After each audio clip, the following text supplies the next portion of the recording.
And welcome, Hoosier fans, to this week's edition of Assembly Call Radio, where each week we discuss the most interesting topics in the world of Indiana basketball and sometimes Indiana football. This is our 153rd edition of Assembly Call Radio, and it is our 565th episode overall of the Assembly Call, recorded on the evening of Thursday, January 2nd, 2020, immediately following the Indiana football team's crushing loss in the Gator Bowl, which we will talk about here on the show, along with some basketball.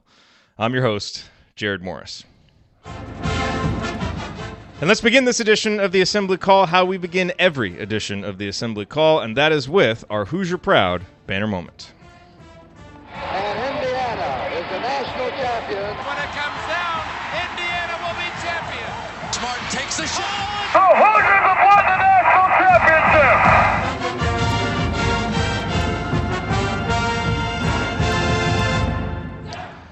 So obviously, as our longtime listeners know, this is a basketball show, and our banner moment is typically reserved for something from the previous week that led us to believe that the Indiana basketball program is on the right track to hang another banner. And I had something written down that I was going to talk about Trace Jackson Davis and how he's already won 6 Ken Pom game MVPs in 13 games, which is really quite remarkable when you consider that Romeo had 5 all last year. And in a week when there has been a lot of consternation after the loss to Arkansas, it certainly is nice to be able to have a guy like Trace that you can rely on and watch. And obviously we really look forward to watching how his freshman season progresses. But in the immediate aftermath of this Indiana loss to Tennessee tonight, and we're going to talk about it some here in the first segment, and there's going to be a lot of negatives that come out of this game in terms of that collapse and some of the really poor coaching decisions that were made. But let me just start it off by tipping my cap to the Indiana football program and to Tom Allen for delivering one of the best seasons that we've seen of Indiana football in the last 3 decades. And obviously it didn't end the way that we all wanted it to, but 8 wins, taking care of business against the teams that you need to beat. That was always the next step for this Indiana football program, more so than getting that huge breakthrough victory against one of the big teams. And they took that step. And now it's going to be very interesting to see if it's sustainable, if they can keep it going. But this football team brought us a lot of, really entertaining victories, a lot of great moments this season. And for the most part, this game tonight was good, obviously, until what happened at the end. But, what happened at the very end of this game, it obviously mars the Gator Bowl experience, but it shouldn't mar the overall experience of being an IU football fan this year, which overall was very positive. So a hat tip to Tom Allen, to the coaching staff, and to the players for delivering a really, really good season overall this year for all of us to enjoy.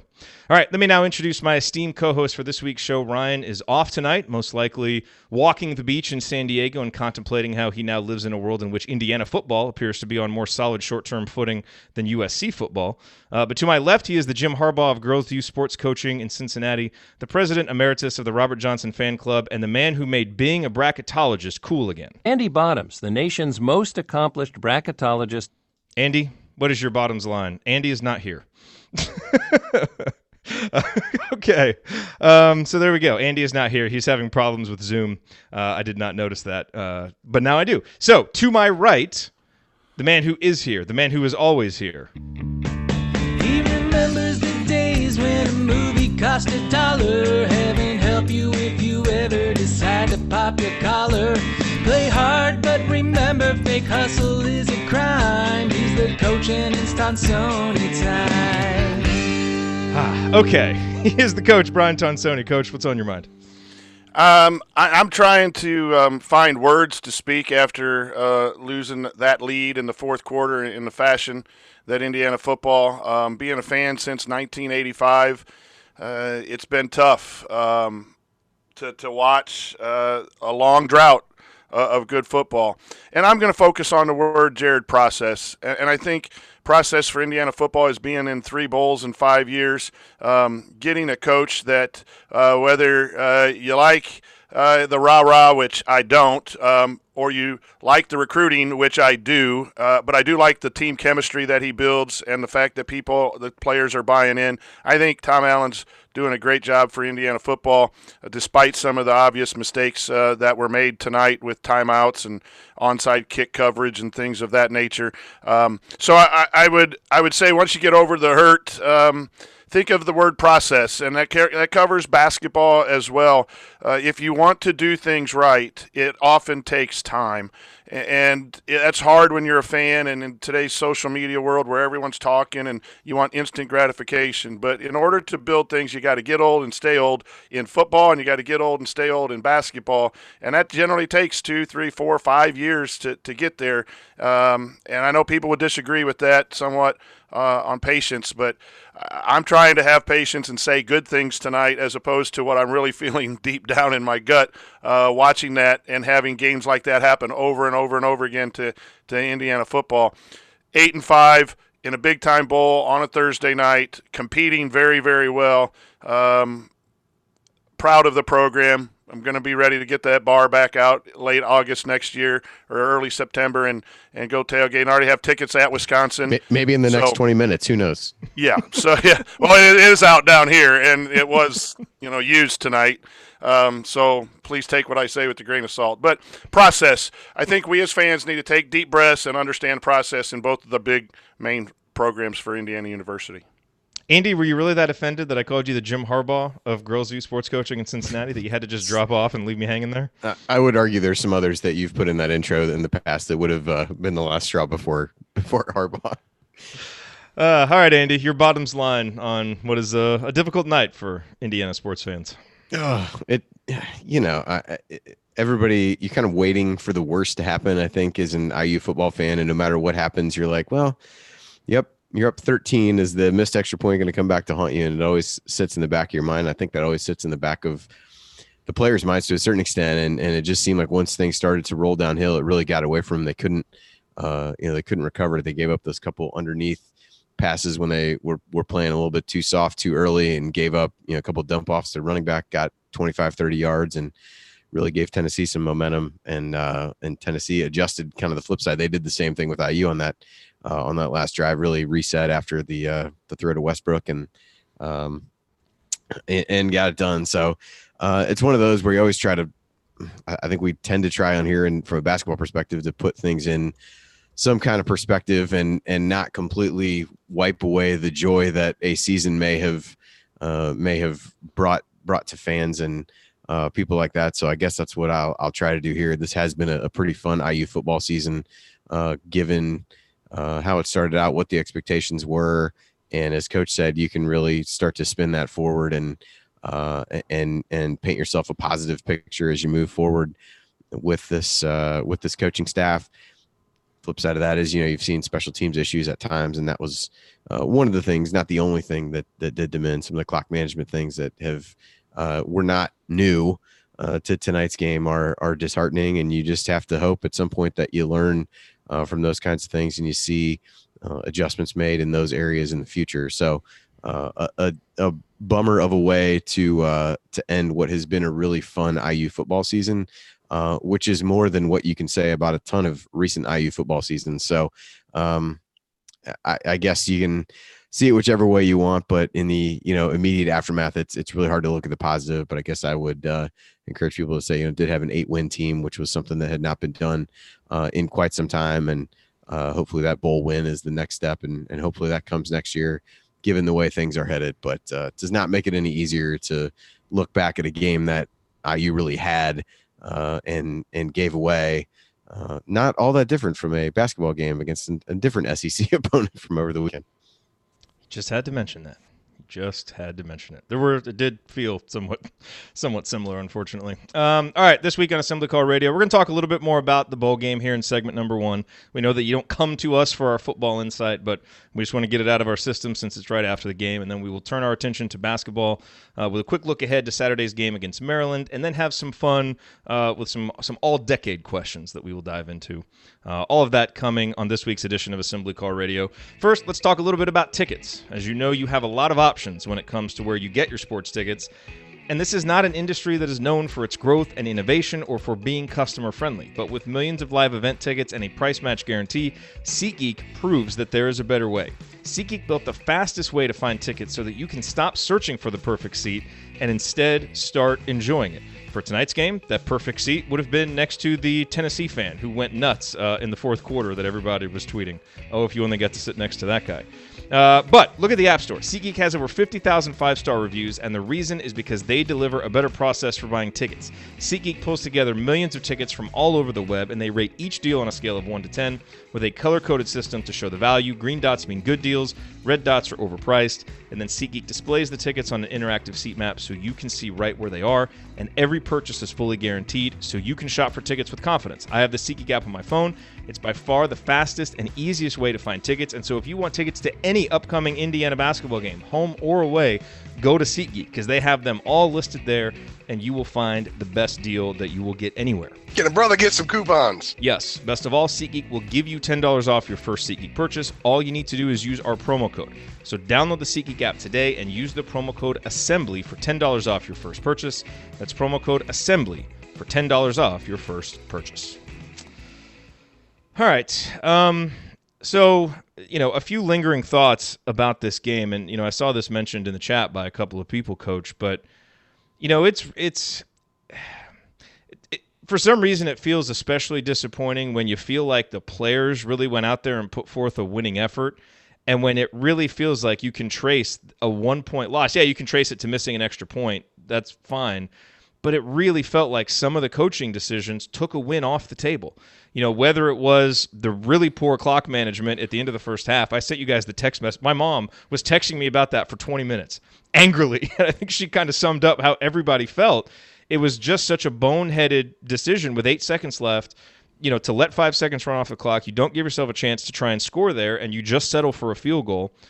And then obviously not having the onside kick team ready at the 4-minute mark. I mean, those two things to me are bordering on coaching malpractice.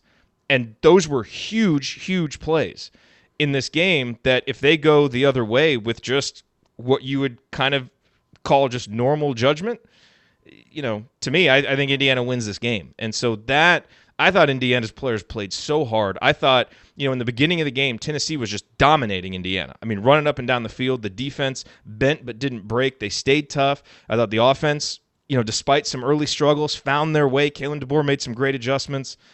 But some of those big picture decisions that really go straight to the head coach, I don't think it's always that simple. Tonight, I actually think it's pretty simple to me why Indiana lost this game. And that to me is why it's really, really frustrating coming out of this, and I can't shake it. Yeah, I first of all, I'll say the defense just played fantastic. Maybe that last drive when they were more prevent and gave up those first, 2 or 3 checkdowns, which got Tennessee's momentum going, and then, it's hard to be too positive about the defense because you give up 2 scores in the last 7 minutes to lose the game, but.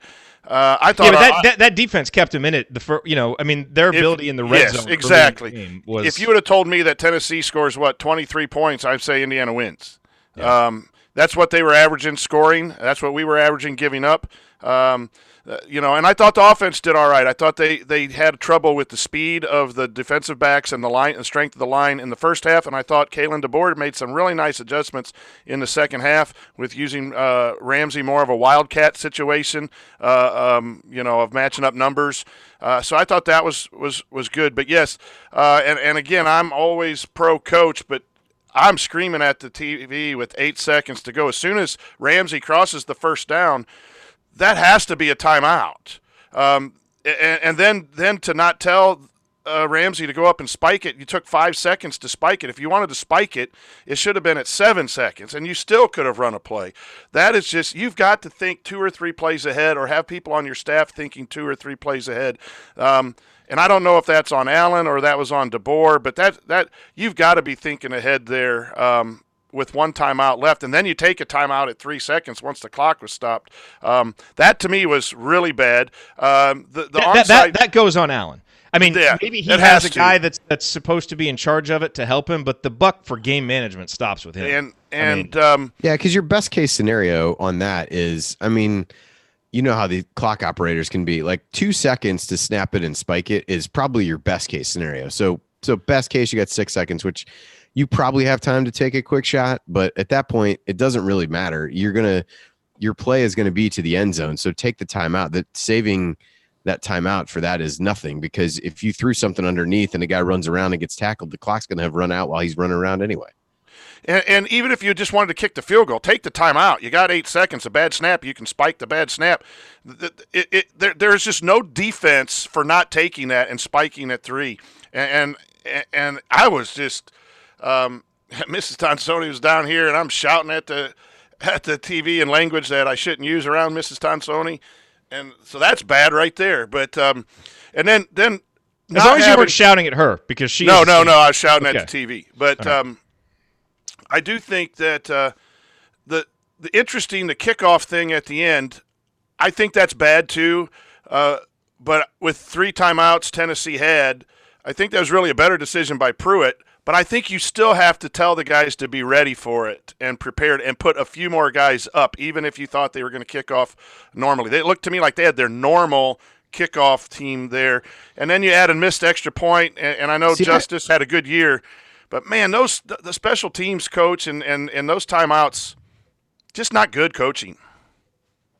See, I thought it looked like they had some of the hands guys in there because Ronnie Walker was up. I'm not familiar enough with who plays special teams, but that Ronnie Walker was there, but he was like 10 yards beyond the 10 yards where the ball had to go. So he was like, that's the gap that they kicked the ball in. And so I thought they actually did have some of the hands guys out there, but again, I don't know enough about who they were too far back is out there, but he in particular was too far back. The other guys were all pretty much standing on the 45, but he seemed like he was at least he was beyond the 50, and by the time he tried to run up and get it, they had put the ball in between. Now whether the ball went the 10 yards or not is perhaps another question, but and I think everyone took steps back too, or at least one step back, and I think Tennessee might have called that on the move, seeing the lineup of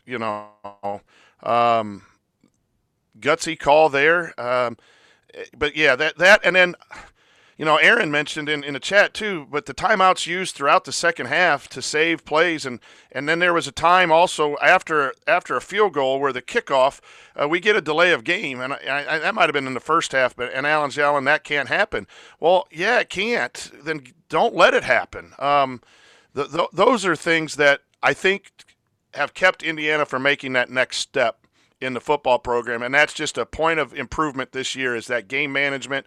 And we all do it as coaches. You got to look back at your season too and fix what you don't do well. But that has to be fixed. Special teams and the timeout situation. This stat almost doesn't seem like it can be real from ESPN Stats Info. Tennessee overcomes a 13-point deficit in the final 5 minutes to stun Indiana. Entering this matchup, FBS teams were 0-471 when trailing by at least 13 points in the final 5 minutes of the fourth quarter of the season. That's what it says verbatim. That doesn't seem right, but that is kind of what it feels like. That's Indiana football. But, look, these are all, I think all this venting that we're doing and all of these complaints, they are perfectly warranted. I think they were the difference between winning and losing. I lay that directly at the feet of the coaches. That's what makes this so disappointing. And yet, without Stevie Scott, without, so many different starters this year, Indiana played toe-to-toe. They had a chance to win the game, and as we said, they completed an 8-win season. So I think we should let's end this segment because we don't want to get too deep in the weeds on football. You guys listen to Hoosier Huddle. You listen to Crimson Cast for that stuff. They do it, 8,000 times better than we do, but we just watched the game, so we had to get, we wouldn't know how to. I would like to get Jerod's mom on for a brief moment to discuss this, but other than that, I think we can wrap up. Segment 1, sponsored by Jerod's mom. Oh my God, her tweet storm! It did not stop. It just went the entire halftime. She's very, very angry. But again, let's end this on a positive because this was a good season. But I thought. I thought the tweet from Crimson Cast kind of summed it up, which said, I don't have it right here in front of me, but it was something to the effect of, if you want big attendance, you win games like this. And there is definitely something to that. This was a lost opportunity. I mean, this was going to be such a party, figuratively and literally, for everybody watching this game, everybody there, the perfect ending to a great season. And it didn't happen, and it ended in just crushing defeat. And so it was a lost opportunity for Indiana, but a really good season overall. And Coach, to your point, if this is part of the process and things continue on, then maybe we look back at this as a speed bump, something to learn from. But right now it's just a a really heart-wrenching loss. So I feel bad for the players. I feel bad for the coaches too. I know that's not going to be a real fun plane ride home, but I still tip my caps to them. Great season. Thank you guys for all the hard work this year, all the heart that you showed, because they definitely showed a lot of heart. All right, coming up, we are going to look ahead to Indiana's matchup against Maryland. Andy's really looking forward to this, and then we'll dive into some fun all-decade discussions, including picking our all-decade teams and much more. We got a lot of great questions from you guys, so we're going to have some fun with that. Stick with us here on the Assembly Call.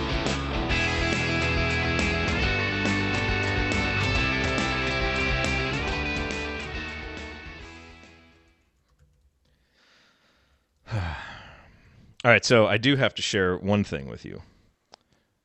So at 9:04, right, Indiana was up 23-9, and I'd been sitting on this for about 10 minutes, but I didn't want to. I didn't want to send the text. Just you don't want to jinx anything, whatever. But I figured, okay, 23-9, things are looking good. So I sent Connor from Home Field Apparel this text. I said, new tagline: Home Field Apparel, wear one for the dream. I thought that was a pretty good tagline. If the 9-win Indiana thing comes through, their normal tagline is wear one for the team. His reply: Jerod, you are a genius, but also don't jinx this. I replied very confidently, jinxes don't affect destiny. He texted me back a few minutes later after the touchdown, Jerod. I said, new number, who dis? I don't really believe in that kind of stuff. But I made a mistake. I still shouldn't have done that. I should not have tempted fate. So if we're going to call people out for mistakes and bad calls and doing things that they know they shouldn't do, I do have to call myself out for that. So I apologize to everybody. Anyway, yeah, my mom's texts were pretty intense. I sent them to you guys, and they went on and on from there. All right. Any other football stuff to get out of our system before we do segment 2? No, just Peyton Ramsey. I put a link to a tweet in from the Martha the Mop lady. It's basically a screenshot of how IU was lined up for the onside kick. It was actually worse than what I thought it was. It's pretty bad. Oh my God! Yeah, I knew because Walker would be like the fourth guy down from the top, but he's like so far back he's out of the screen. Jeez, what are we doing? That's relatively damning, I would say. But that's the thing. Like, if you're not going to have a talent advantage, and let's be honest, in most of these games, Indiana's, the talent's going to be even, or you're not going to have the advantage. You've got to be good at the little things. You got to be good at special teams. You got to be good at those little details that decide games at the margins. God, man.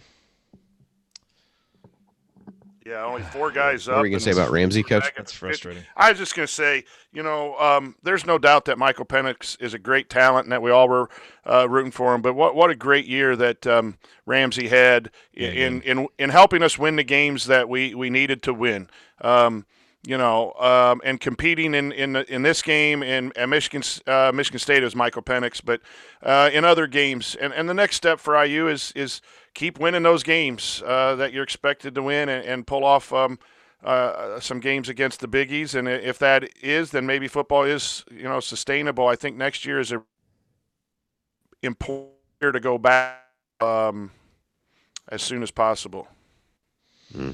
So I guess he said they did not have the hands team out there. No, they talked about it, but they didn't. They decided not to put it out there. I don't understand why you wouldn't. What is the downside to doing it? Because if they're not going to onside kick, they're going to drill it into the end zone, and it doesn't matter who's out there. Right. Hey, my dad sent me he sent me an angry text after that call. William Mullis in the chat has a great line. Watching the pep talk several times on TV, coach said, "No calls left for the coaches. Leave everything out there." And I know I've made bad calls as a coach too, and in the heat of the moment, you think it's the right thing. So, you got to be careful for that. But again, making a call that seems okay and turns out bad is a lot different than one that's just bad. Yeah. I mean, okay, so the one text this is actually a really good point from my mom, and I do want to read this text. Look, if you don't know, my dad was a football coach in Indiana. She is like a She is as diehard a football fan as they come, and she really knows the game. And I was kind of explaining to her, about Allen, like this is kind of something that we've dealt with, that we kind of know is just a weakness, and he compensates for it by, coach, as you talked about, building great camaraderie. The team is tough. Like he's built toughness. He's built belief. He gets guys to believe in themselves. Like he has an amazing talent at that. And I think his ability to give Indiana what I call kind of a marketing term, authentic positioning on the recruiting trail. I mean, a brand on the recruiting trail was brilliant with LEO. And we may think it's silly, but it's brilliant. And it's led to some of the best recruiting classes Indiana's had. So all of those things are really good. So her reply to that was, he may connect with the players well, but if the player sees that he calls bonehead plays, he doesn't call a timeout when there's 8 seconds left, but he calls timeout right before the kicker is going to kick, that's boneheaded. Meaning, at some point, you're going to lose some of that belief if the players don't trust the decision-making of the coaches. And I'm not saying any of that's going to happen. You don't want to overreact, but, if that becomes a consistent thing, it can take its toll. So yeah, and Coach Allen's got to grow as a coach. He needed that enthusiasm and all of that rah-rah stuff to get going.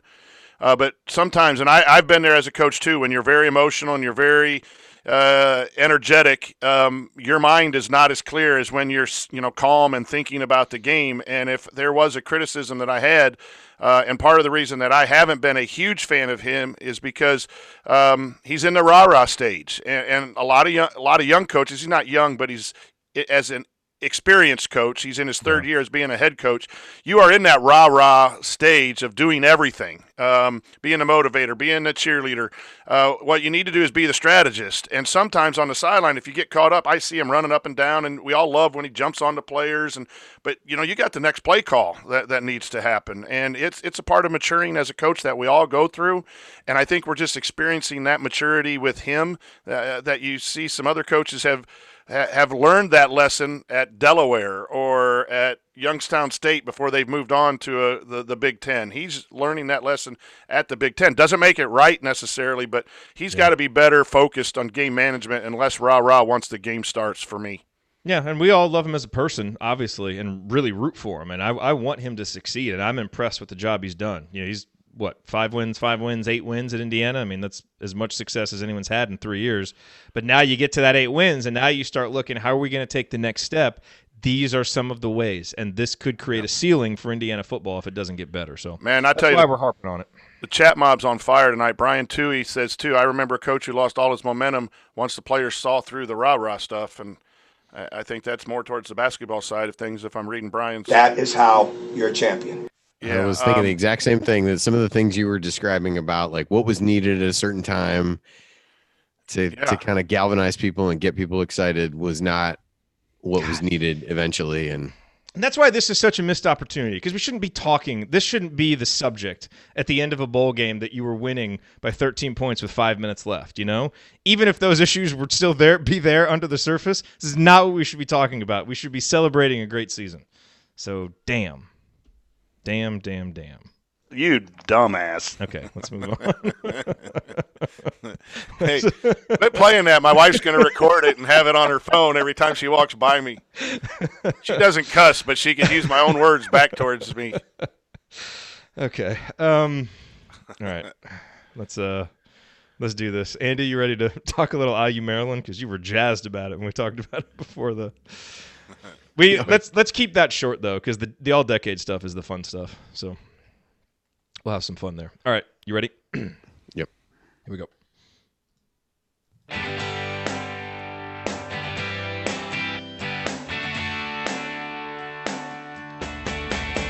What's going on? It's Christian Wofford. What's the only thing better than an epic buzzer beater? Celebrating it with friends afterwards. Join my guys Jerod, Andy, Ryan, and Coach on the assembly call after every IU game. Go Hoosiers. Welcome back to the Assembly Call. You can find all of our content at our website, assemblycall.com. And if you ever want to join the chat mob during our unedited live broadcasts or watch those replays and see all the between segment banner, then check out our YouTube channel, youtube.com/assemblycall. I'm Jerod Morris here with Andy Bottoms and the coach Brian Tonsoni. And guys, let's move on from the football team, move on from the disappointing Gator Bowl loss, and let's turn our attention to what we do here on the show, which is talk basketball. So a big game for Indiana coming up. Big Ten play resumes on Saturday. It's an early start. I believe this is a 12 Eastern start, Andy? Yeah, the Ryan Phillips special, the 12 o'clock Eastern start. The Ryan Phillips special. So IU plays Maryland. So, no easing into the Big Ten schedule here. Start right off at Maryland. Ken Pom currently has this as a 74-66 win for Maryland, a 24% chance to win for IU. Maryland, the number 8 team in Ken Pom. I believe out of the next 8 games, Indiana plays 5 teams currently ranked in the top 8. So those issues that we saw in the Arkansas game and in some of the previous games, they got to get fixed real fast for Indiana to kind of build some momentum here during this early part of the resumed Big Ten schedule. Andy, as you look at this matchup, besides kind of the obvious stuff, what are a few keys to victory for Indiana? Where are maybe some places Indiana can take advantage of Maryland if they come to play on Saturday? I mean, I do think depth is one potential factor. Maryland had a pair of freshman twins, big guys transfer or go into the transfer portal. They don't have a ton of size outside of Jalen Smith. They don't really play anybody else over 6'7" or 6'8", really, besides him. And they just had 2 big guys transfer, right? Yeah, that's the twins. That's the twins I just mentioned. Sorry, Mitchell, I just pulled a Ryan. That's okay. So they they lose those guys. So that hurts their depth a little bit. They've not shot the 3 particularly well, even though I feel like they have some guys who can shoot it better than what they have so far. But right now they're 240th in 3-point shooting at around 31%. So, but they a lot of the things that IU, for all the things that we think IU does not do well offensively, some of the ones IU does do well, Maryland matches up with pretty well on the defensive end. They don't give up a ton of offensive rebounds. They don't send teams to the line a whole lot, and they have a really good 2-point defense. So those are really the 3 biggest areas that IU has going for it on the offensive end, and those are 3 things Maryland does really well. They have a high block percentage, which is largely Jalen Smith. He's a big part of their defensive rebounding effort and those things as well. So I think that becomes the struggle. They've played well at home. Both their losses have come away from home at Penn State and at Seton Hall in back-to-back games. I don't know that they've been overly impressive in a number of those games. They beat Illinois by 1 at home. Even last time out, just beat Bryant by 14 at home. So I don't know that they've quite lived up to some of the preseason hype that they have had, but they do have some talented players. Be interested to see how IU deals with Jalen Smith and having a number of they're a little bit like Arkansas in the sense that they have a number of wing type players. Cowan is not big, but they play a lot of other guys anywhere between 6'5" and 6'7". So some interesting matchup things that way, which we'll kind of see how those play out. But I think it's really IU's got to get some things figured out offensively and try to keep them off the offensive glass, keep them from getting easy buckets, make them shoot threes. Hopefully they miss. Okay, I think we lost Andy's microphone there. Coach, any thoughts on you on IU Maryland before we move on? Well, it's just it's a chance to get a road win, which will boost your resume. And winning on the road in the Big Ten is going to be very, very difficult. And so you could look at this as you're playing with house money. You're expected to get beat by 8. You only have a 24% chance of winning. Go in and play free. From a coach's standpoint, the rest of Indiana's season is going to come down to guard play. And I think it's just simple as that, Jerod. I mean, we could put that conversation on, record it and just play it back every time we have a show. We knew that in the offseason, And it's really playing out. If the guards play like they did against Florida State, we can beat anybody anywhere. If the guards play like they did in the last few minutes of the Notre Dame game, in the last few minutes of, giving up the lead in Notre Dame and giving up the lead at Arkansas, there's a lot of good play that's going to waste because of bad decisions at the guard and the inability to get the ball into the post. And the coaches got to do what they do too. They got to change things up a little bit. But, man, I've been really disappointed with that. And I also think I'm interested in seeing what the juniors and seniors can do. And I don't really count Joey Brunk as a junior. He's new to the program. But the new guys in the program have been doing and playing at their level or closer to their ceiling. I think the juniors and seniors are nowhere near their ceiling, and at best have been average and have just carried on what they've played in the past. And you needed a better Justin Smith, and you needed a better Devontae Green, and you needed a better Al Durham in order to be very successful. And whether that's on Archie Miller or that's on the players themselves, those three are very, very important to Indiana's success, and they are playing at best average and not moving up towards closer to their ceiling. And that's just, if those guys play, I think we have a chance to win any game. If they don't, we're going to be another Wisconsin, possibly. Yeah, some of that early development that we saw in those first few games in November from those guys has not carried in to some of these games against better competition. And it needs to, because you're going to be as good and go as far as your upperclassmen take you. And Indiana needs more from those guys on a consistent basis. Okay, let's do some fun all-decade questions, and we'll start with a big picture one. This one from our buddy Sammy Jacobs, who runs Hoosier Huddle. And he asked a very simple question. Was it a successful decade for IU basketball? I feel like this answer is pretty easy, but, let's at least kind of lay out the evidence. Indiana did win 2 outright Big Ten titles, 4 trips to the NCAA tournament, which, sounds like a lot when you haven't been there in 3 years, but then you think 4 NCAA tournament trips in 10 years, not good at Indiana. 3 Sweet 16s, which is, decent when you only made 4 trips to the NCAA tournament. And, you put a bunch of guys into the NBA, which, is something. So was it a successful decade? To me, the answer to this is very simple. No, it was not a successful decade. If you want to say, was it an okay decade or a fair decade, maybe you'd have an argument there. I think it was a poor decade overall for Indiana basketball. Missing the tournament this many times, so many seasons when you're just not even competitive in the Big Ten, and just the sheer amount of games and moments within games where you felt overmatched,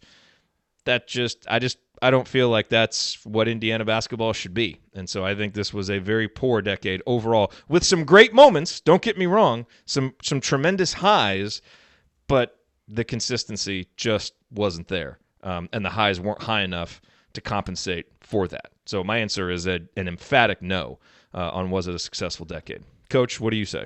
No.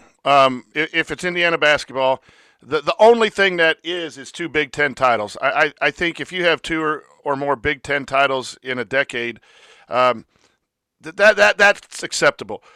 You need to go 8-9 times to the NCAA tournament. I can see you in a rebuilding year missing once. I really think you need to go all 10.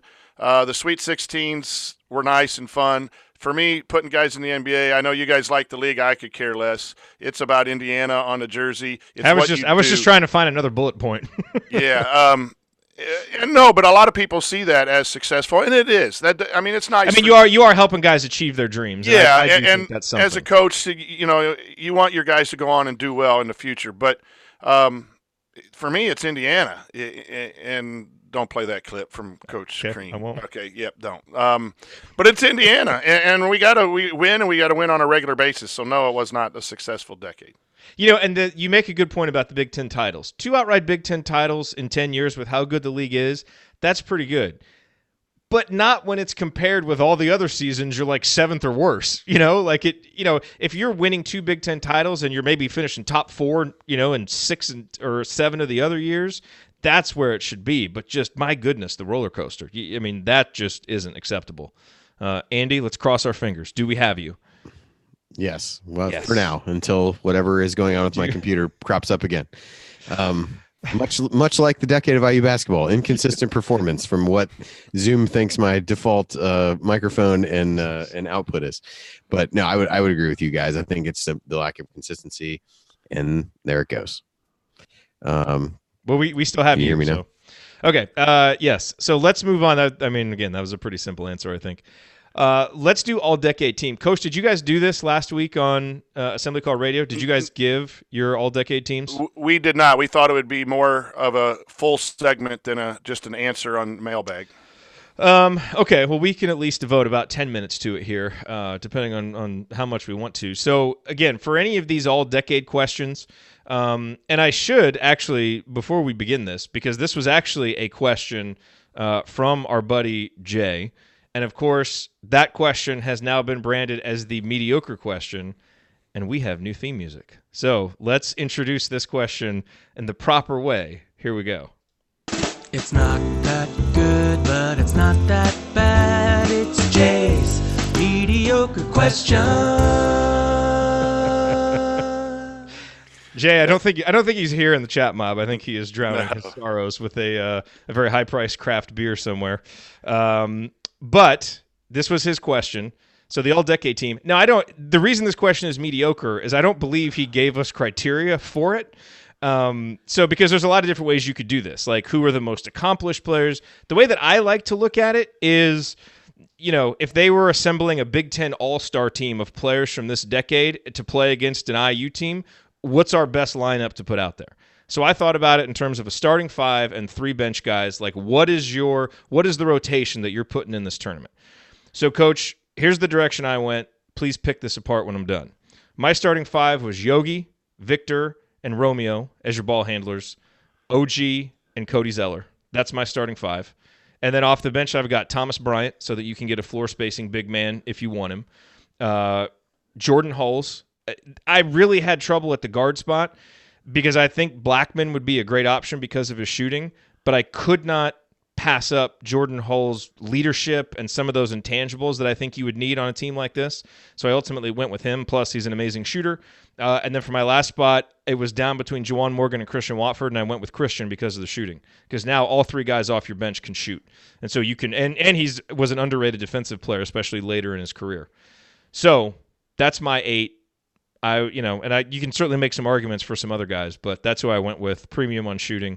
And the reason I went with Romeo in there is just, now if you have Romeo and Victor, you've got 2 guys that can get to the basket anytime you want. So good luck trying to defend that. So that's who I went with. Pick that apart. No, I can't. From your criteria, I think it's the absolute perfect team because you have the best players in the starting lineup. And they're all, in the league.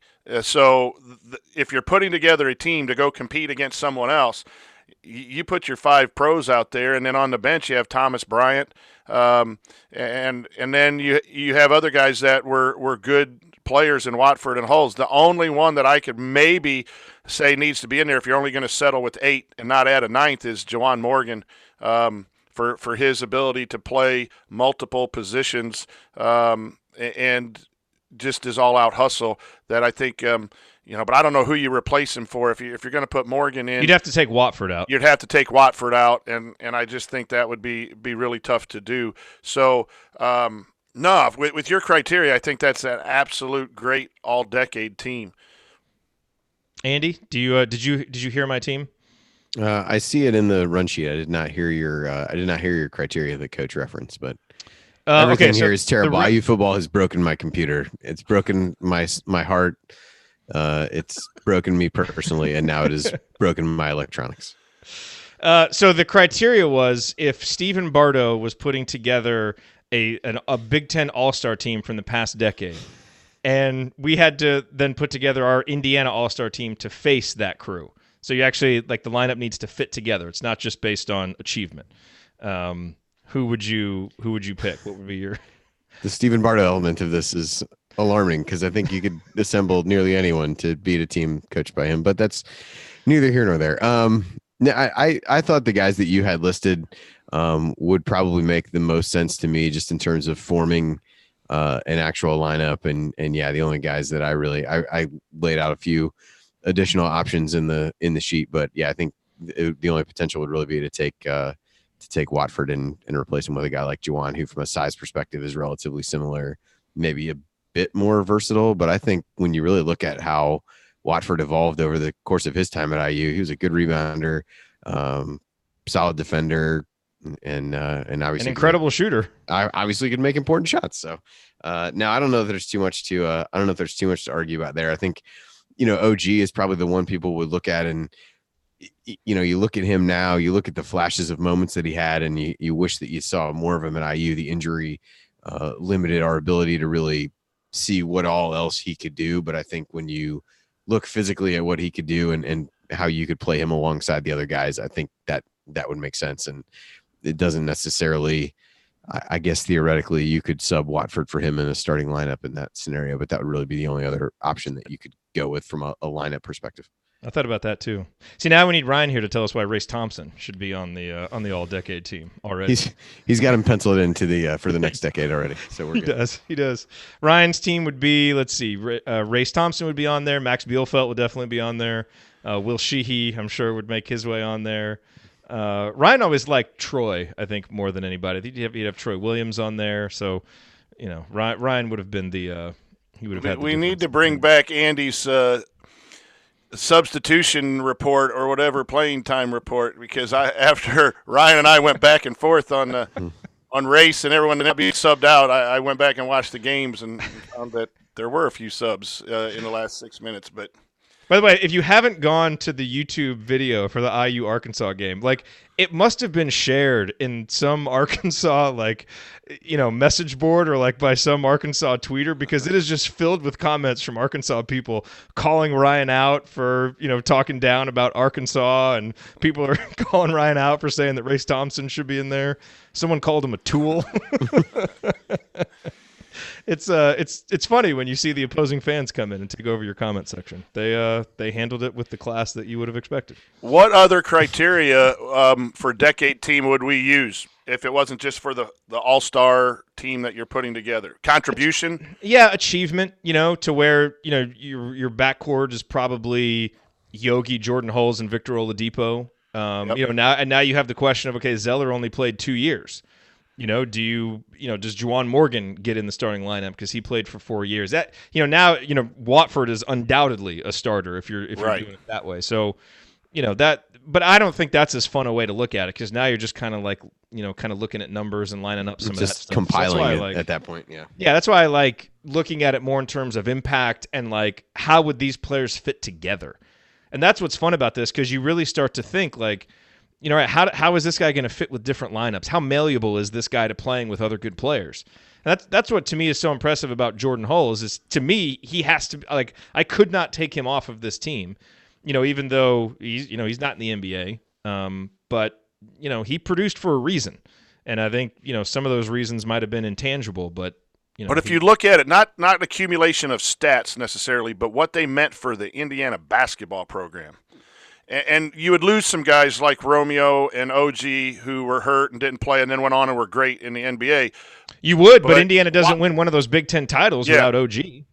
But you have Watford with the Watt shot, who's meant a lot for Indiana. Jordan Hulls, Yogi Ferrell, Victor Oladipo, Cody Zeller brought Indiana back from one of the worst self-inflicted, self-reported problems.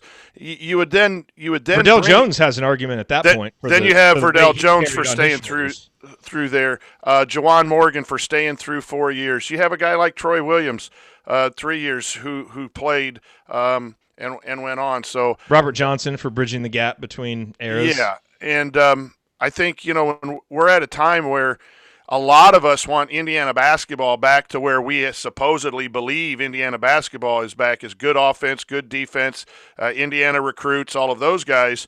Some of these guys really started that from, the 10 years after Knight and all that problems that we had. Some of them started that, and Archie's trying to finish it, whether he's the guy or not.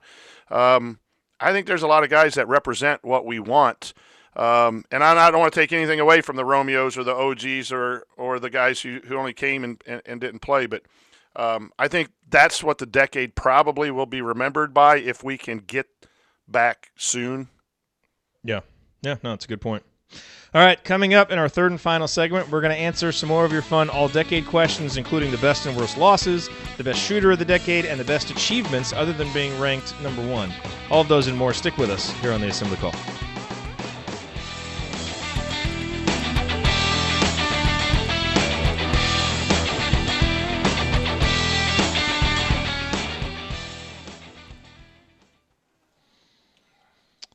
And cut.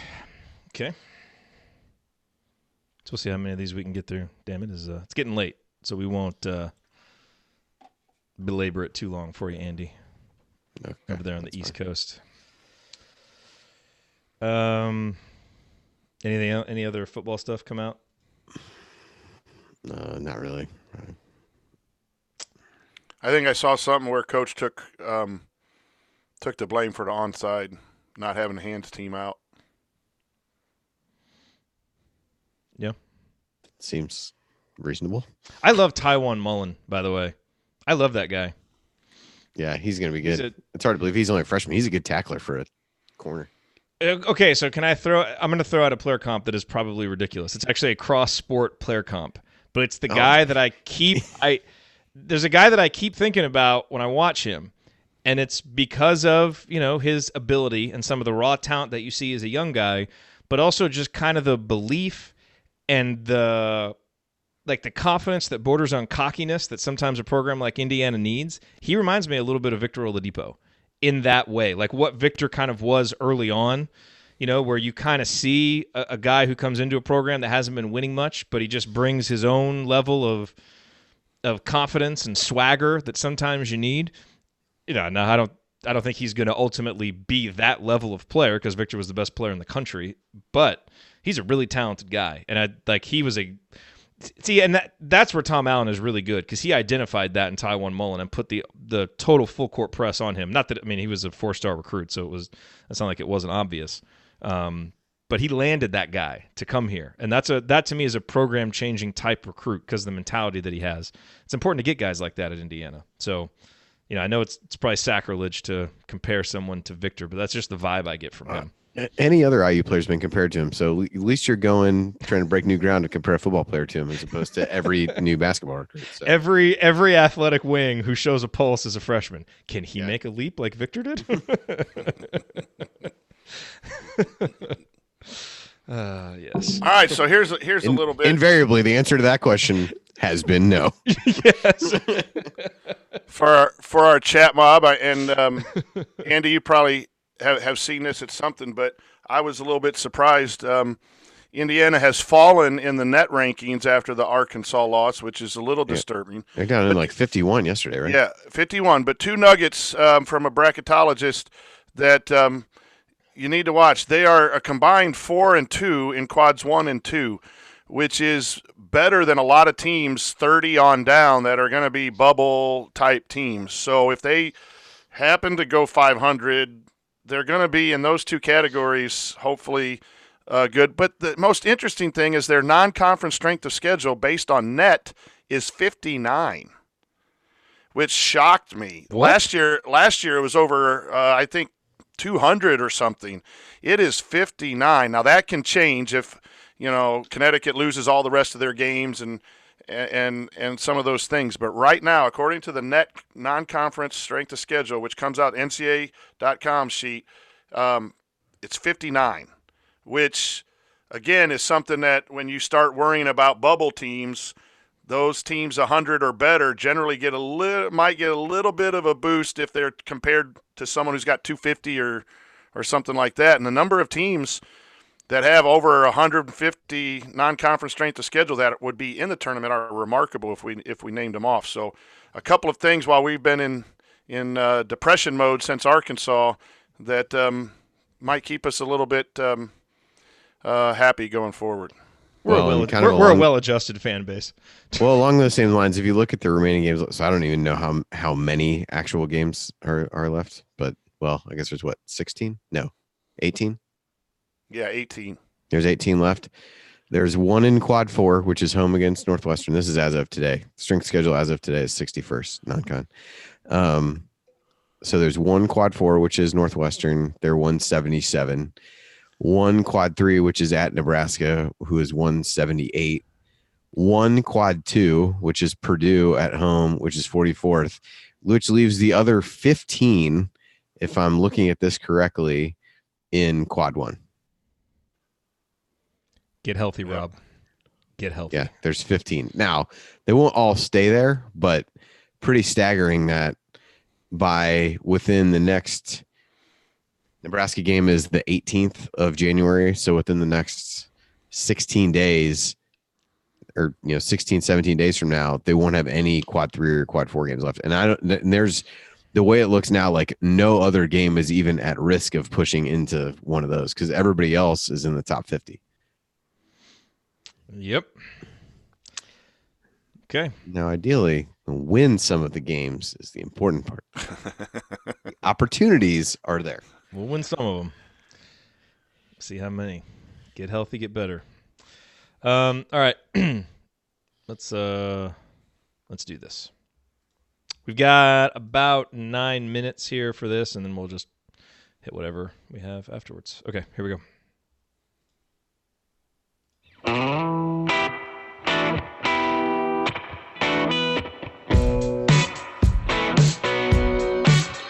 This is Jordan Halls, and I never miss a shot or an episode of the Assembly Call. Thank you, Jordan. Welcome back to the Assembly Call. I'm Jerod Morris here with Andy Bottoms and the coach Brian Tonsoni. Remember that you need to be subscribed to our email newsletter. We send out a weekly IU news roundup, and then after every game, we send out a detailed post-game analysis. Text IU to 66866 or go to assemblycall.com. That's IU to 66866 or go to assemblycall.com. Time now to continue on with the mailbag. All of these questions submitted via our private IU basketball discussion community, which you can learn more about at assemblycall.com/community. We put out a call for fun, all-decade questions, different ways that we can kind of attack this topic as we are now at the end of the decade. And so we had this from Alex. He wants to know what were the biggest wins, excluding the Kentucky game, of course, and the worst losses of the past decade. So, Andy, would you like to tackle this one first? Which are like the first ones that just jump to mind? Yeah, I mean the Michigan one to win the Big Ten championship in 2013 came up. The Iowa one to win there, beating Kentucky in the tournament. Those were the few because I think the stakes were the greatest. Beating Michigan State twice last year was great, but it didn't really. In the end, the season is not remembered positively. It almost reinforced the frustration of the season. It actually is a harsh reminder of what could have been. So I think those were the three that came to mind more immediately because they either were to clinch something or were in the NCAA tournament. There were definitely some other big wins, but those were the few that stood out to me. The NC State one, of course, is one that I think we are very, very fond of and that is extremely meaningful. At the time, it felt really meaningful, but then in hindsight, it really took on added meaning. But I don't really think it's been blown out of proportion. That was a really, really important win for that team to get. And then, the VCU one, I think in the 2012 tournament when he hits the shot and that, puts Indiana into the Sweet 16. That was also a fun win, a really important win for Indiana. And I think Ryan tweeted out and texted us, which he loves to do. He loves to text us his tweets. But he had talked about how the North Carolina game in the 2012-2013 season, when we just blitzed North Carolina at home, was one of just the most fun times that he had watching IU basketball, which I agree. That was a really fun game. And I would also throw the Michigan home game in there. I think that was 1-2. Wasn't it, that game? I actually watched that game on a treadmill in New Orleans. We were there for the Super Bowl for the 49ers and the Ravens, and my dad worked for the 49ers, and to watch that game on the treadmill. But it was awesome. That was, of course, that game is best known for the greatest missed dunk of all time, the alley-oop to Victor Oladipo. But those are definitely some of the wins, Coach. Any others? I mean, there's some other good wins, but those are the ones that kind of clearly top the list. Well, obviously the Watt shot win is going to be remembered. But the VCU one, you brought that up. It was really important because we had been so down. And even in the 1 year, we had some success, then Sampson left, and the way the Davis era, it was so nice to get back to the Sweet 16. And when that shot went in, I think everyone took a deep breath and said, yes, we can do this again. And while that might not be as memorable as the Big Ten titles or the Watt shot, for me, that was a huge win that I needed to, as a fan, to see to really feel comfortable again. And unfortunately, we haven't gotten a whole lot more of those or as steady, but that win stands out for me. In terms of losses, I think it's pretty clear what the number one loss is on the list. I don't think we need to talk about it because that'll just bring up horrible memories. So let's just slide on past that.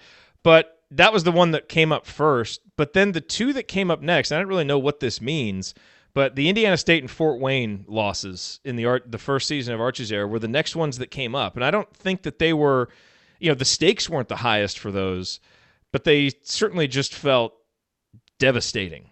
When they happened, because it kind of, took a little bit of the early momentum away from a new coaching era that we were really excited by, and we all kind of, kind of talked our way through it. And, unfortunately, some of those issues kind of feel like they persist at times today, which is a little bit concerning. But those definitely jumped out to me. And obviously, look, you've got, all the NCAA tournament losses, the North Carolina loss in the Sweet 16, where we just basically weren't even in the game. That was obviously a very disappointing one. But, Andy, what other losses stand out to you? The only other ones that I added were losing to Rutgers in the opening game of the Big Ten tournament, although perhaps any loss in the Big Ten tournament should not be that surprising or should not be taken that hard. Hey, we played poorly in the Big Ten tournament. And then I put Maui in 2015-16, which that season ended up to be so much better, and that part of it was kind of forgotten. But that was a pretty terrible 3 days of basketball that they played there. So those were a couple of rough games. But they turned it around. The worst. Nice. Yeah, so they turned it around. So you kind of forgot about those. But those were the few that, as I kind of scrolled through the schedule, stood out. It's interesting in the chat mob. Credit to the folks in the chat mob mentioning this one, the first Fort Wayne loss. Because if you remember, that was, Indiana was riding high after beating Kansas, and I think that game actually came before the North Carolina win. But it was the first hint of what is wrong with this team? It was just an awful performance. The fact that you had to use OG the phrase might have been the dealing first with an Fort injury. Wayne loss is alarming, but that's yeah. God, that's a bad sentence. I did not expect to have to say that sentence 3 years ago or 4 years ago, but here we are. Okay, there have been lots of other bad losses, and I don't want to get into any more of them because there have been too many bad losses. That's why this was not a successful decade, as we established earlier. Coach, let's have some fun with this one. Best shooter of the decade, which to me it comes down to 5 guys. James Blackman, Yogi, Nick Zeisloft, Christian Watford, or Jordan Hulse. When you look at the numbers, and I put their slash lines here so you guys can see them, these guys were all shot 40% or better from three. All were 82.4% or better from the free throw line. These are the purest shooters. Who was the best?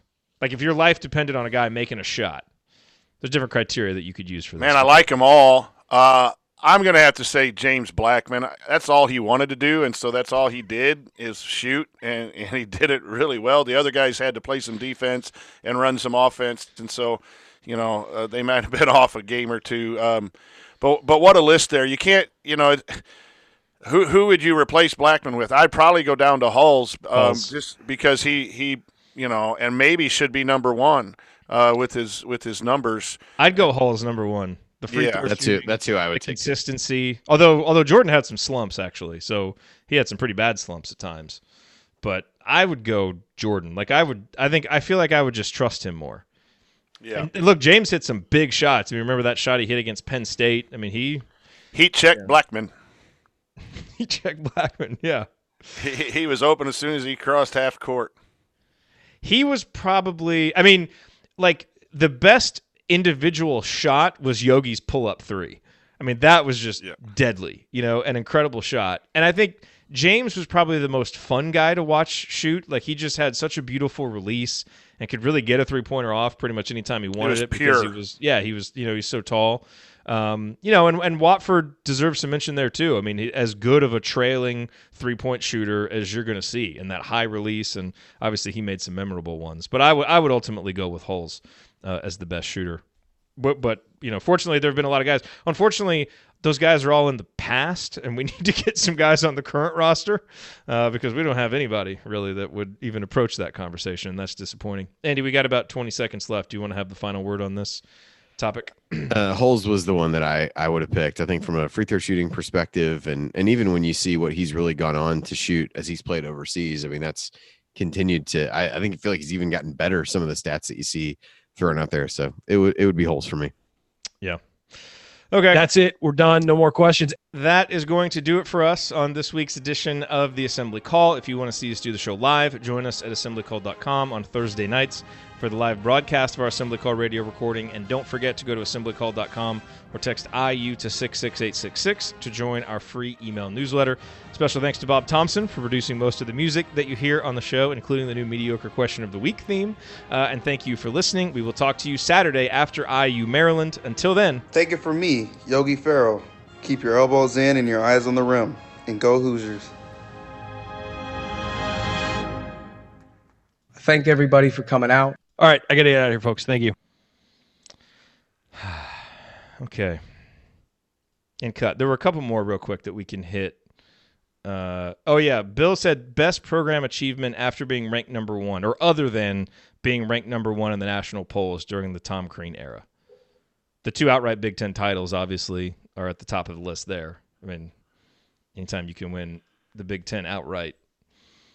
Yeah, I think that's a little better. The Sweet 16s were nice, but in a couple of those you expected maybe to move on, or you would hope to move on. Between those two, probably. Yeah, three Sweet 16s and 4 NCAA tournaments is, or in 4 seasons is fine. Certainly we would take that right now, But we aspire to more, and so you're right. In the moment, some of those felt disappointing. In hindsight, you look at it and you're like, well, we didn't achieve a whole lot. So, being ranked number 1, winning the Big Ten titles, those Sweet 16s are really probably the other achievements that are meaningful. And then the other night, I listed it here too, again, going from one NBA player, Eric Gordon, and maybe like DJ White and a couple other guys were in the NBA at the time, but certainly not playing big roles, to now where you have 9, and it's a legitimate thing and something that Indiana can obviously recruit to. So it doesn't help us feel better about the performance of the team on the court, but it's, certainly something it's nice to see those guys out there having success and achieving their dreams. So, Andy, any other achievements? No, I'd probably pick the Big Ten titles out of what's on there. Yeah. And then Jesse asked for the top 5 recruiting classes based on how they turned out at IU. I didn't do any research on this one. What I will say is Tom Crean's class of OG, Thomas Bryant, and Juwan Morgan was talk about exceeding expectations. Look, Tom Crean had some dud recruiting classes. That was better than the movement? Oh, man. Yeah. I mean, the movement did give you Yogi Ferrell, so it's, that whole thing was a disaster, but at least you got one of the best guards in the history of your school from it. But, man, if you imagine when that recruiting class came through and someone's like, oh, by the way, all 3 of those guys are NBA players. Excuse me?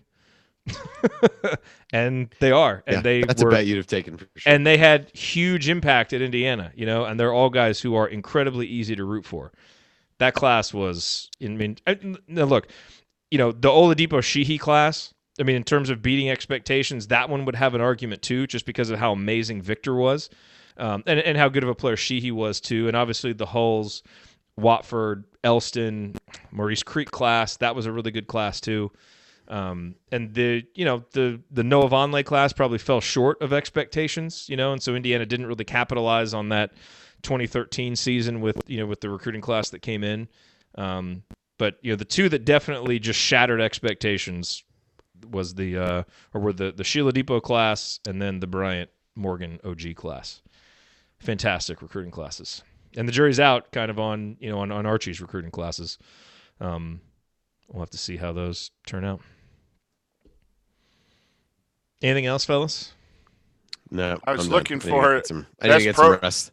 Yeah. The work alarm calls early tomorrow. So yes, it does. I will let That's you guys. Program achievement. I will let you guys finish up. All right. See you, Andy. All right. We'll see you guys. All right. Later, man. Kind of looking for the bullet point on best program achievement being a coaching change, but I didn't. I couldn't find it. Well, yeah. Although the new coach needs to get some skins on the wall pretty soon. Yeah, quick. Yeah, quick. It's time is starting to run here because we're talking longingly about Sweet 16s and Big Ten titles and all these things, and let's go. It's time to experience that again. So yep. It is time. Because as that coach told us, it's Indiana. Dang on it. Why? It's Indiana. Why you had to play that? Well, he was right. He had a point. He did have a point. That's all right. True. Oh, man. All right. You know what? Hey, tomorrow. Oh, no, I was going to say is the final point. You need to make the final point that you made right when we got on here, that something good is going to happen for the IU football or basketball programs here coming up soon. Yeah, you can only get kicked in the teeth so many times in 10 years, 12 years, whatever, before something turns and then stays good. We had our runs back when I was just, young and spry and had hair, and then it's gone away for a while now. And so now it's time for you youngins to experience all of that joy. So, man, it's been hard losing leads in football, losing leads in basketball, and injuries, and your quarterback's out, your point guard's out. Yeah, water finds its level. Someone I don't like always says on their show in Indy, but it is true. It's probably the only thing that he said is true. But man, I need to find that level quick. Mm-hmm. And we need some guards. Yeah, we do need some guards. We need guards. We need guards. Basketball is so much more fun to watch when you got guards. And I like all of our guys. I like them, but they need to play better. And we need to recruit more talented ones. And the ones we recruit need to stay healthy. Let's go. Let's do this. I will say this. Hey, five lefts knows I'm from LaPorte, and the nickname Slicer. Like to see that in the chat room. Former player of mine stopped by, and we were talking, and he watches the show, and he was talking about when a new coach takes over, it's like a blended family. And I think I put that in the coach's corner thing. And it really got me to thinking about what kind of kids are from the previous family that are being morphed with the new family. And the two guys, at Ohio State and Louisville, which Archie gets compared to, you had Rick Pitino recruits that Mac had to accept into his blended family. And you had Thad Matta, who came from Butler, Holtman from Butler. And I want to go back and see, was Wesson a Matta recruit? The guy Diop was a Mata recruit, and those guys played well. And some of the recruits, and I know I sound like I'm apologizing a lot for Coach, but it really was. It's a tough thing to blend different regimes if you're not close. And it seems easier from the outside in because you've had the guys for 2 or 3 years. But I think that's really happening a little bit with the seniors and juniors maybe not getting to their ceiling, showing some improvement but not total improvement. I guess that's just some hope. But I wanted to pass that on as that's a new way that I'm kind of looking at it, that it's not as easy as we might think depending on that shift. That's been mentioned on our shows before. But still, it's still time to. Yep, all of that baked in. Let's make the tournament this year. Yes, that would be nice. Because all that, you got to find a way to get to the tournament in 3 years. You got to be able to take a group of guys and get them to overachieve, even with all the There's always with every loss and with every season, there's always stuff that you can point to that kind of explains that thing away. And yet this is Indiana, and you want to have a coach that at some point leads a group of men to doing more than what was expected of them. I'm just doing some self-talking to remind myself of patience. Yeah. We won one game, lost another game, and we really played bad for a total of 16 minutes or maybe 18 minutes and combined in those two games. One cost us, one didn't cost us. And other than Wisconsin, but is that going to be good enough going forward? To be fair, though, we also won some games where we had some stretches of bad play. So that does kind of balance out a little bit. Yeah. But, I mean, your point is well taken, and things are still pretty good. I mean, it's all right out there for them, I mean, as bad as IU played, they were up 61-52. Yeah. I know. No Justin Smith, no guards, guard ejected, and you're up 61-52. And you're at home. You got to win that game. You got to win that game. And so. Yep. Anyway. Hey, it starts right now. As you said, I was having a conversation about that with somebody else, lamenting how tough the schedule is. And it's like, it is going to be tough, but there are also opportunities. Let's go. Let's get some opportunities that can anchor that NCAA tournament resume. We know we're going to take some losses. Everyone in the Big Ten is going to take some losses, and we're probably going to take a decent amount of them. So get ready because that schedule is going to be tough. But if you can pick up, 2, 3, 4 of them against those teams that are in that upper tier of the Big Ten, and take care of business at home against the other ones, you're going to be fine. No one's expecting miracles from this team, but they should be capable of that. That's not asking too much. And that's why I mentioned, Jerod, the 4-2. If I have time, any spare time, I'm looking back at last year's NCAA, what the committee did, and what those teams were in those brackets. And almost every team in was at 500, above 500 in quad 1 and 2, or maybe just 2 or 3 games under. Well, I use 4-2. And if they can just be 500, I think they're going to be okay with the strength of the Big Ten. Now that might be a lot to ask with the non-guards and situations, but with the strength of schedule thing, I think there are some pieces that if you can close out games, I'm talking that way because I worry about the guards. But yeah. So tomorrow, the guy's got my phone number. I'm doing the I'm sorry, I forgot to mention he's actually off tomorrow. He texted me back. There's no show tomorrow. Okay. So, but excellent. If you is that a time that you can do it regularly?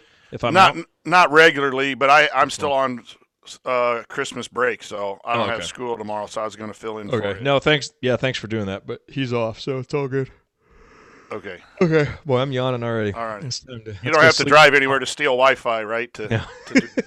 No, I shouldn't have to. I should be fun. My lovely wife, she drives with me. That's the only time we have to talk. We sit out there like Bonnie and Clyde stealing Wi-Fi from the school. Oh, that's awesome. All right, man. You're the best. So you're a maybe for Saturday, right? I should be good. I don't know if we have practice. We win tomorrow night. We might not have practice, but if we do have practice, it'll be in the morning. So I should be able to get home by noon to watch the game enough. Cool. Yeah, so I should be in. Okay. Almost 90% in. Good. Less airtime for Ryan to talk about. Race Thompson. Race Thompson. He needs to play more. Race Thompson. He does. All-decade Race Thompson. He needs to get it. No, I agree. He does need to play more. I'm not a fan of 11-guy rotations either. Play your dudes. But if you can even count Deron Davis in the rotation right now, he plays for 2 minutes, picks up a couple fouls, and then never sees the floor again. I know you need to go. Do you think that he promised everyone they'd get some first-half action to try to keep the team going in the right direction? And then he's going to play. I mean, he said it. We're going to play everyone, and then we're going to go with the hot hands. So he said that. But I'm at the point. I certainly hope he reserved the right to change it. Yeah, I know. To do that as long as it's serving the interest of winning. Right. I mean, that's my point. I still think Deron is such an important part of what this team can do. Like, I'm fine with giving him some minutes to see what he's got. I mean, if he's doing something in practice to suggest that you should. I guess I just don't understand, why do you play him for 2 minutes if you're never going to put him in there again? And maybe the game situation dictates, that you don't, and it's not like he's done anything while he's been in there to earn more minutes.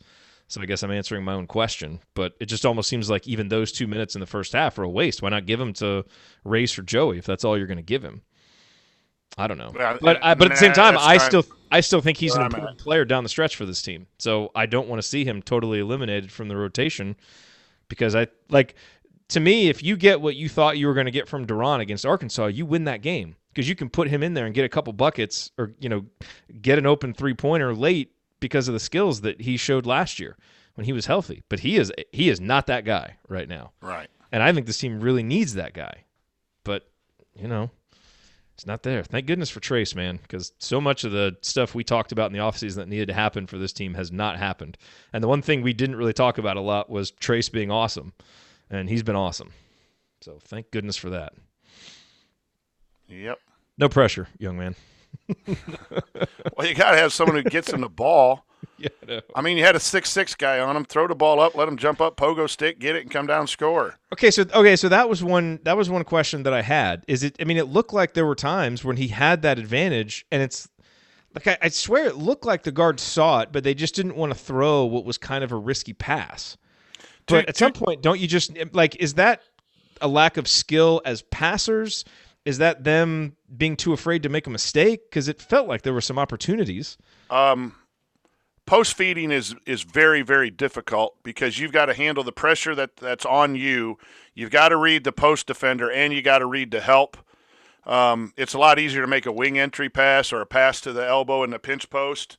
So it is difficult. Sure, but when your team is the strength of your team, you've just got to throw it in there sometimes. And I think they missed opportunities. I think the timing's off. Like when the posts are open, the guards aren't ready to throw it in there, or they're looking, but they haven't made. And by the time they make that decision, then the guy slides to a three-quarter post or the help comes over, and then they make the right decision not to throw it in, but it should have been thrown in a half second earlier. Our guards are not making good decisions, not in shot selection, not in when to dribble through two people, not when to jump in the air and throw a behind-the-back pass off someone's shins. Our guard play has been bad. Bad. I'll be nice in case one of their moms is listening, but or two of their moms or whatever. But it's just been bad. And how all much the of that I've ever interacted with would probably agree. They're usually pretty clear-headed. And you can't. And I'll tell you what. I think right now our best guard is Armand, even when it is ups and downs, because Armand's doing what he can do as a freshman. You expect more from Al. You expect more from Devontae. You've been a college basketball player for 4 years. Make a post play. Don't fling the ball over your head, nonchalant, up 60-52, and get it tapped for a fast break layup that sparked their run at the end, and then you follow it up by a little post pass that's not good. 2 turnovers, and next thing you know, it's 4 points. Al Durham getting ejected. But yeah, I think that, and I do think it's on Coach that he's got to try some different things. Get Trace that ball in the pinch post at the elbow and let him spin and go and do some things at the elbow as well as just the low post.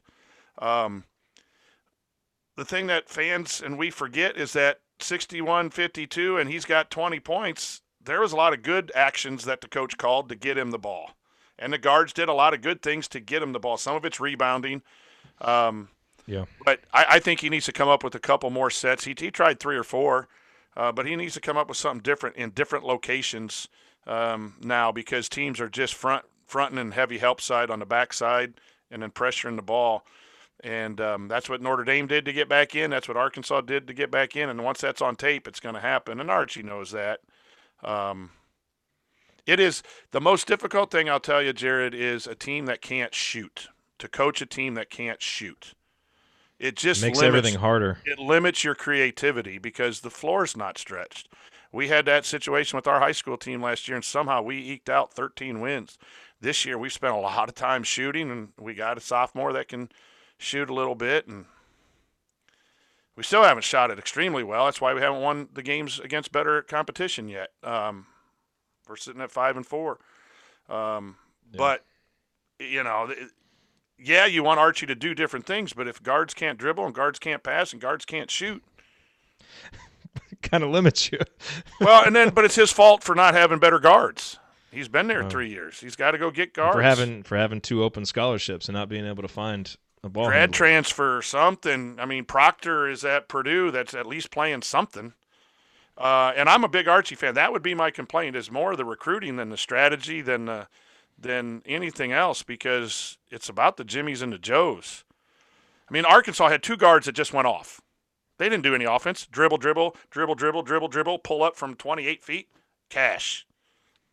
Musselman's a great coach. Yeah, because he had those 2 kids. I mean, that is 75% of the job, although he inherited them. Oh, yeah, he inherited them. And those kids were just jacking threes. And they only hit 38% on the game, but they hit the 4 big ones down the stretch, and they were just – it wasn't bad defense. It really wasn't. 65 points to Arkansas. Our offense is the problem, and we knew it would be. Yeah. The defense has gotten better, somewhat better. It still has some holes though too. Yeah, it's that's manageable. The thing. The defense isn't it's not good enough to be our identity yet though. Like that's the issue is the offense is struggling, but we should. And again, we're 11-2, so I mean, we've won our fair share of games. But projecting forward, here's what ticks me off about our defense is when the guards don't score, then they hang their head, and then people get behind them. Justin Smith was late getting back. Countless times. You watch Archie, how mad he gets at people not getting back on defense. And that's when that Goodwin guy or whatever hit 2 threes or hit a 3 transition. Right? And then that's your point per possession goes up. And then your metrics, and then you drop in the net because we're giving up easy layups because we're sulking. And who is it? It's your upperclassmen. It's just disappointing. And yeah, that's on Archie too, but it's a personality issue. with some of those guys. Yeah. All right. Well, good stuff. Good chat. Always. I'll see you on Saturday. Yep. And right, we will see all of you as well. See you, chat mob. See you guys. Talk Saturday after IU Maryland.